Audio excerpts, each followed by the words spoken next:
this Part 2 on concussions, we'll touch more on baseline testing and prevention of with the orthopedic and sports medicine experts at Trinity Health System, who are here to remind us all that to every champion, health matters.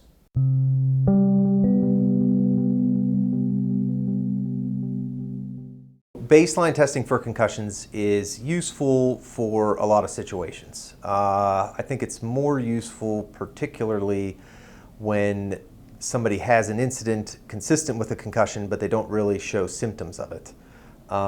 Because then you have a baseline that you can test them against to make sure that they're not fibbing, because a lot of people try to lie to get back out on the field because they want to play so much.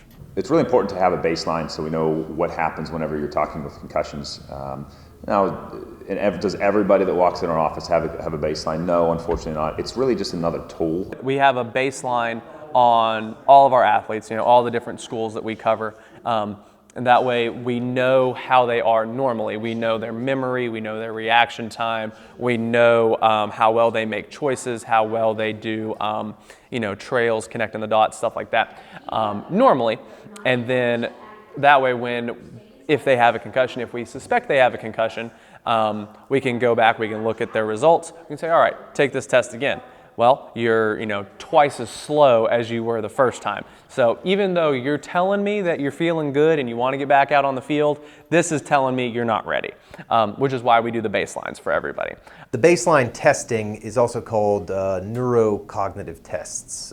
It's an abbreviated form of this really in-depth psychiatric test where they look at your ability to comprehend things when you have a verbal input, whether you're reading something, watching something, your ability to remember things, and it looks for, I guess just shortcomings in those areas that can often overlap with things like ADD and just depression, anxiety, post-traumatic stress disorder. There's a lot of overlap with those type of illnesses and concussion sometimes.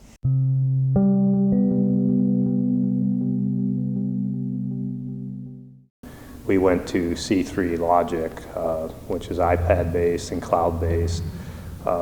It gives you everything in one format, including balance testing, cognitive testing, all the things that you want to have for a concussion diagnosis in one iPad, one place. Can be done by a trainer at the school, can be done in our clinic, could be done on the field somewhere. We use C3 Logics as a concussion test to kind of give us a baseline so that we have an idea of where that athlete or person, a working person, would have been before this happened.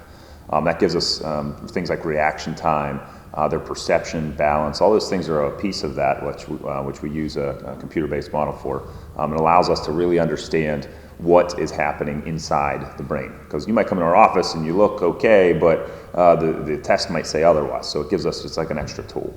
So once we have that information and somebody gets injured in a motor vehicle accident, get a concussion, or on the field with in football or soccer, all sports of course have the risk of concussion, but those are the bigger ones. When that happens, we can then compare that to their baseline and say, hey, this is where you're at versus this is where you were. Testing your reaction time. So you're trying to get that as fast as you can. One of the good things about having it, here on the iPad, opposed to some of the other technologies that's on like a desktop, is that we can have it out on the field, or if I'm at the school, a kid's telling me, hey, I feel good, like okay, and I can give this to him just right there. I can upload it to the cloud, and then one of the doctors can look at it right there and say, okay, yeah, he's looking good, or no, he needs to come back in.